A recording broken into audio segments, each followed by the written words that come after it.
GCC രാജ്യങ്ങൾ ഉൾപ്പെടെ മറ്റു ഗൾഫ് രാജ്യങ്ങൾക്ക് ഇല്ലാത്ത പല പ്രത്യേകതകളും വസ്ത്രധാരണത്തിലായാലും ഭൂപ്രകൃതിയിലായാലും മറ്റും സുൽത്താനേറ്റ് ഓഫ് ഒമാനുണ്ട്. കാരണം ഒമാൻ ഇപ്പോൾ 2 സ്ഥലങ്ങളിലായും കുറച്ച് സ്ഥലം UAEയുടെ ഉള്ളിൽ എൻക്ലേവ് ആയും കിടക്കുന്നു.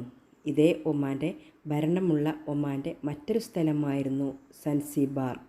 ഒരുപാടകലെ, അതും മറ്റൊരു ഭൂഖണ്ഡമായ ആഫ്രിക്കയിലാണ് ഉള്ളത്.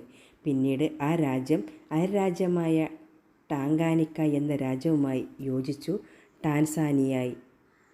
പ്രവാചകൻ്റെ കാലം മുതൽ ഇസ്ലാം മതം വന്ന രാജ്യമാണ് ഒമാൻ എന്ന മസ്കത്ത്. ഗൾഫ് നാടുകളിലെ ഏറ്റവും പഴയ സ്വതന്ത്ര രാജ്യം. വാസ്കോഡിഗാമ ഇന്ത്യയിലേക്ക് വരുന്ന കപ്പൽ മാർഗത്തിലെ ഒരു പ്രധാന സ്റ്റോപ്പായിരുന്നു Oman. Far east, Europe, India തുടങ്ങിയ രാജ്യങ്ങളിലേക്കുള്ള കപ്പൽ പാതയിലെ പ്രധാന സ്ഥലമായിരുന്നു ഒമാൻ.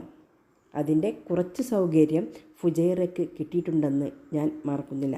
അതുകൊണ്ടാണ് UAEയിലെ അബുദാബി ഒഴികെയുള്ള മിക്ക എമിറേറ്റുകൾക്കും കൊച്ചു കൊച്ചു സ്ഥലങ്ങൾ ഈ ഭാഗങ്ങളിൽ ഉണ്ടായത്. ഫുജൈറയും ഷാർജയുടെ ഗോർഫുഖാൻ, കൽബ, റാസൽ ഖൈമയുടെ കുറച്ച് ഭാഗം ഒഴികെയുള്ള ബാക്കി എല്ലാ പേർഷ്യൻ ഉൾക്കടലിനടുത്താണ്.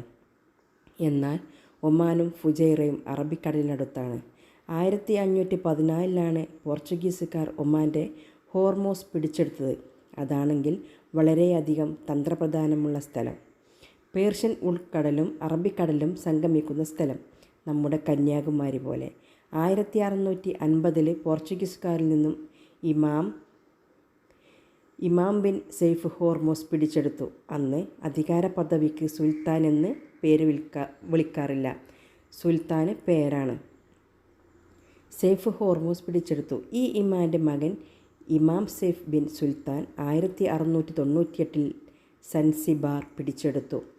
1856 സാൻസിബാർ ഒമാൻ ഇമാമിൻ്റെ കയ്യിൽ നിന്ന് കൈവിട്ടു പോവേണ്ടതായിരുന്നു.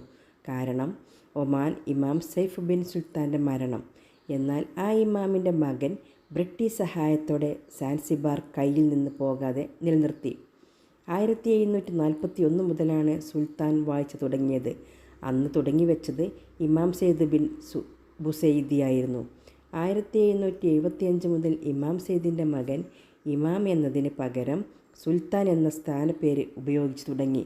1798 ഒമാൻ ബ്രിട്ടീഷുകാരുടെ സംരക്ഷിത പ്രദേശമായി മാറി. മറ്റു ഇമാമിയങ്ങൾ പ്രശ്നങ്ങൾ ഉണ്ടാക്കിയപ്പോൾ ബ്രിട്ടീഷുകാരുടെ സഹായത്തോടെ ഇമാമുമാരുമായി സുൽത്താൻ ഒരു കരാറുണ്ടാക്കി. ഒമാൻ്റെ നിസ്വ ഇമാമിനോട് സ്വയം ഭരണാവകാശ സ്ഥലമായി കരാറുണ്ടായി. അതുകൂടാതെ 1950 സൗദിയുടെ സഹകരണത്തോടെ നിസ്വ ഒരു രാജ്യമാക്കാൻ ഇമാമിയങ്ങൾ ശ്രമിച്ചു. 1960 യമനിലെ കമ്മ്യൂണിസ്റ്റ് ഗ്രൂപ്പ് ഒമാൻ്റെ ദോഫാർ പിടിച്ചെടുക്കാൻ നോക്കി. കാരണം അന്ന് 2 യമൻ ആയിരുന്നു. PDRY people's democratic republic of Yemen എന്ന തെക്കൻ യമനും അറബിക് റിപ്പബ്ലിക് ഓഫ് യമൻ എന്ന വടക്കൻ യമനും പിന്നീട് 2 യമനുകളും ഒന്നായി റിപ്പബ്ലിക് ഓഫ് യമൻ ആയി. അതിൽ ഒമാനോട് തൊട്ടുകിടക്കുന്ന തെക്കൻ യമൻ കമ്മ്യൂണിസ്റ്റ് അനുഭാവ ഭരണമായിരുന്നു. ഇപ്പോൾ 2 യമനും ഒന്നായി കമ്മ്യൂണിസ്റ്റ് ഭരണം അവസാനിച്ചു. 1967 മുതലാണ് ഒമാനിൽ നിന്ന് പെട്രോൾ കയറ്റുമതി ചെയ്തു തുടങ്ങിയത്. ഇപ്പോഴും ബ്രിട്ടീഷുകാരുടെ വേലയാണെന്ന് തോന്നുന്നു ബുറൈമി പ്രശ്നം. അതിൻ്റെ പേരിൽ ഒമാനും അബുദാബിയും പലപ്പോഴും പ്രശ്നങ്ങൾ ഉണ്ടായിട്ടുണ്ട്. 1970 സുൽത്താൻ്റെ പാലസ് ആക്രമണം ഉണ്ടായത്. അപ്പോഴാണ് സാന്ത്രസ്റ്റ് ട്രെയിൻഡ് ഓഫീസർ ആയിരുന്ന സുൽത്താൻ്റെ മകൻ ഇപ്പോഴത്തെ സുൽത്താൻ ബാബൂസ് ഭരണം പിടിച്ചെടുത്തത്. അങ്ങനെ ബ്രിട്ടൻ്റെയും ജോർദാൻ്റെയും ഇറാൻ്റെയും സഹായത്തോടെ കമ്മ്യൂണിസ്റ്റ് വാദികളെ തോൽപ്പിച്ചു. 1996 സുൽത്താനേറ്റ് ഓഫ് ഒമാൻ തികച്ചും രാജഭരണമായി പ്രഖ്യാപിച്ചു. ഈ ഫോട്ടോ ഇപ്പോഴത്തെ ഒമാൻ ഭരണാധികാരിയായ HM സുൽത്താൻ ബാബൂസിൻ്റെ 50 വർഷം മുമ്പുള്ളതാണ്. ഗൾഫ് നാടുകളിൽ ഏറ്റവും കൂടുതൽ കാലം ഭരണം നടത്തി ജീവിച്ചിരുന്ന ഭരണാധികാരി സുൽത്താൻ ബാബൂസ് ബിൻ സയ്യിദാണ്. 2ാം സ്ഥാനം ഷാർജയിലെ ഭരണാധികാരി HH Sheikh doctor Sultan bin Muhammad bin Saqr Al ഖാസിമിയാണ്. പിന്നെ മറ്റൊരു ഫോട്ടോ ഒമാനിലെ 1960 ഒരു പെട്രോൾ പമ്പാണ്.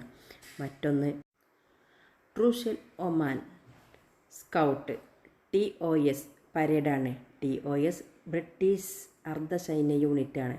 അവരുടെ യൂണിഫോം ശ്രദ്ധിക്കുക, തലയിലെ കോട്ട് അറബി രീതിയിലാണല്ലോ, അതുപോലെ തന്നെയാണ് ഇവരുടേതും. ഈ വീഡിയോ ഇഷ്ടപ്പെട്ട ഷെയർ ചെയ്യാനും ലൈക്ക് ചെയ്യാനും കമൻറ്റ് ചെയ്യാനും മറക്കരുത്. Thank you.